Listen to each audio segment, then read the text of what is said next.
نحمدہ و نصلی علی رسولہ الکریم۔ ایک سوال ہمارے پاس ہے کہ یہ جو حدیث مبارکہ ہے کہ انبیاء علیہ الصلوۃ والسلام علم کا وارث بناتے، درہم و دینار کا وارث نہیں بناتے، اور حضرت سیدہ فاطمہ زہرا رضی اللہ تعالی عنہا حضرت سیدنا صدیق اکبر رضی اللہ تعالی عنہ کے پاس باغ فدق اور خیبر کے حوالے سے تشریف لے کر گئی تھی، اپنا حصہ کا مطالبہ کرنے کے لیے، وراثت مانگنے کے لیے تشریف لے کر گئی۔ تو اس حوالے سے جو صدیق اکبر رضی اللہ تعالیٰ عنہ نے حدیث پیش کی، تو اس حوالے سے اہل سنت کا کیا موقف ہے، اور شیعوں کی کتابوں میں کیا لکھا ہو؟ دیکھیے بخاری شریف میں حدیث موجود ہے کہ سیدہ کائنات حضرت سیدہ فاطمہ زہرا رضی اللہ تعالیٰ عنہ اور حضرت سیدنا عباس رضی اللہ تعالیٰ عنہ جو نبی کریم علیہ السلام کے چچا ہیں، تو یہ نبی کریم علیہ السلام کی وفات کے بعد جو پہلے خلیفہ راشد حضرت سیدنا صدیق اکبر رضی اللہ تعالیٰ عنہ سے خیبر کی زمین اور فدق کے حوالے سے اپنا حصہ مانگنے کے لیے تشریف لے کر کے، تو صدیق اکبر رضی اللہ تعالیٰ عنہ نے یہ حدیث سنائی جو انہوں نے نبی کریم علیہ السلام سے سنی تھی کہ ہمارا کوئی وارث نہیں ہوگا، جو کچھ ہم نے چھوڑا وہ صدقہ ہے۔ تو اس حدیث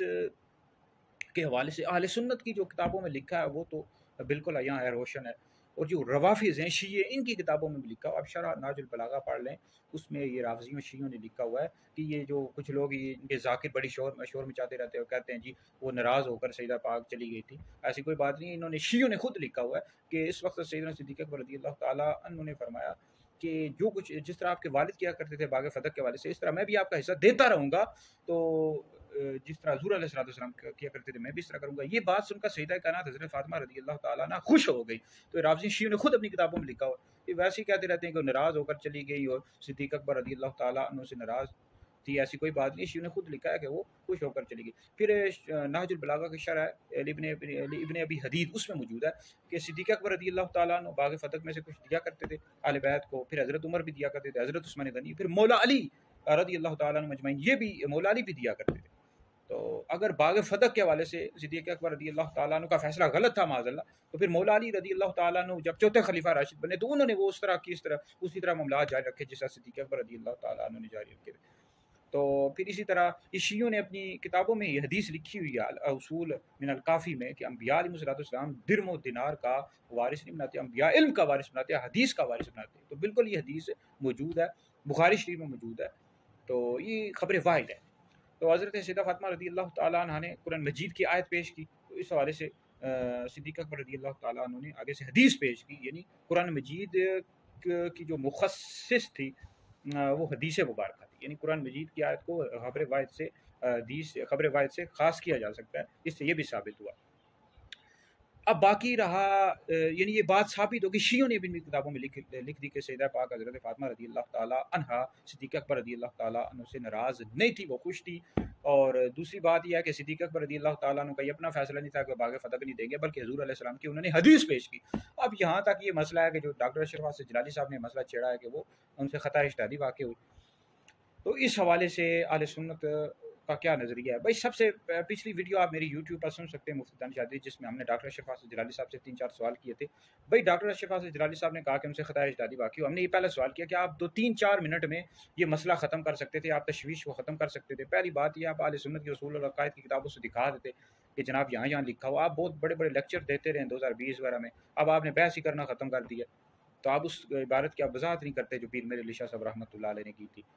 تو وضاحت ہی نہیں کرتے، تو 3-4 منٹ میں آپ ختم کر سکتے تھے۔ شرح عقائد نسوی میں، شرح فقہ اکبر میں کہاں ہمارے کابر العلماء نے لکھا ہے، آپ بحث ختم کر سکتے تھے، تو آپ نے خود بحث کو طول دیا ہے نا۔ جس طرح یہ جو لکھا ہوا ہے کہ حق پر مولا علی المرتضیٰ رضی اللہ تعالیٰ عنہ امیر معاویہ رضی اللہ تعالیٰ عنہ سے خطا اجتہادی واقع ہوئی،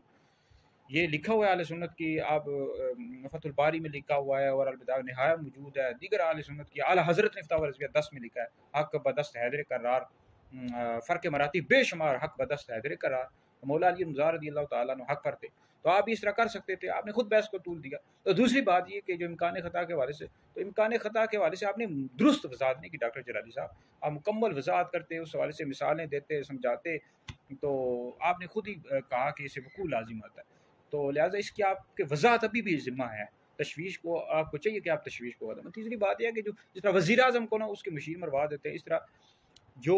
عالم دین ہوتا ہے، استاد ہوتا ہے، اس کے شاگرد مروا دیتے ہیں۔ ڈاکٹر جلالی صاحب کے شاگرد ہیں، کسی کو رافضی کہتے رہتے ہیں، کسی کو کیا کہتے رہتے ہیں، تفضیلی۔ تو ہم نے یہ سوال کیے ہیں ڈاکٹر جلالی صاحب سے۔ ڈاکٹر جلالی صاحب تک اگر ہماری ویڈیو پہنچے تو آپ لازمی ان سوالات کے جواب دیں، تشویش کو ختم کریں، اہل سنت کی جو عقائد ہیں، اصول کی کتب ہیں، ان سے مسئلہ دکھائیں کہ اس حوالے سے ان سے خطا اجتہادی اقوال تو ہوتے ہیں، جیسے تفسیر کبیر میں بھی لکھا ہوا ہے صدیق اکبر رضی اللہ تعالیٰ عنہ کے حوالے سے، دیگر بھی اقوال مل جاتے ہیں۔ آپ صراحتاً جیسے اعلیٰ حضرت نے فتاوی الرضویہ میں اس حوالے سے کہاں لکھا ہے کہ ان سے خطا اجتہادی واقع ہو، آپ بتائیں، جو اہل سنت کی بڑی کتابیں ہیں، معتبر کتابیں ہیں، اصول اور عقائد کی کتابیں، ان سے دکھائیں۔ تو جو دعوت اسلامی کے پیر ہیں، انہوں نے بھی یہ نعرہ لگایا تھا بے خطا و بے گناہ حضرت معاویہ، تو انہوں نے دفاع نہیں کیا تھا اس کا، حالانکہ ایک اعتبار سے دفاع ہو سکتا تھا، حق پر تو مولا تھے امیر معاویہ رضی اللہ تعالیٰ عنہ سے خطا اجتہادی ہے، دوسری طرف سے وضاحت بھی وہ کر سکتے تھے، وضاحت اس طرح کر سکتے تھے کہ جو رافض ہیں، شیعہ ولاں دان کرتے ہیں کہ یزید پلید کو انہوں نے ولیعہد بنا دیا، تو اس حوالے سے امیر معاویہ رضی اللہ تعالیٰ عنہ سے خطا اجتہادی واقع نہیں، ان کو پتہ ہی نہیں تھا، تو اس نعرے کا دفاع بھی کیا جا سکتا تھا۔ بہرحال دعوت اسلامی کے جو پیر رجوع کر، وجہ یہ ہے کہ ان کے جو مدرسین ہیں دعوت اسلامی کے مفتیان، ان کا ساتھ ہی نہیں دیتے بیچارے، تحقیق ہی نہیں کرتے، تو وہ بیچارے کس طرح دفاع کرتے۔ تو بہرحال ڈاکٹر جلالی صاحب آپ توجہ فرمائیں، آپ نے ابھی تک وضاحت صحیح طریقے سے نہیں کی، لیکچر آپ نے دیے ہیں 1 گھنٹے کے، لیکن آپ یہ دکھائیں جو اہل سنت کی اصول اور عقائد کی کتبوں میں لکھا ہوا ہے، اخبار شریعہ سے دکھا دیں، فتاوی الرضویہ سے دکھا دیں، صراحتاً دکھائیں، شرح عقائد نسوی، شرح فقہ اکبر، کہ ان سے خطا اجتہادی واقع ہوئی باغ فتح کے حوالے سے، اقوال نہ دکھائیں، اقوال کوئی نہیں مانے گا، ٹھیک ہے جی، اقوال بہت سارے لکھے ہوتے ہیں، صراحتاً دکھائیں، مسئلہ آپ 2-4 منٹ میں ختم کر سکتے ہیں۔ تو ویڈیو سنیں، دیگر لوگوں تک پہنچائیں، یہ آپ لوگوں کے لیے بہت بڑا صدقہ جاریہ ہے۔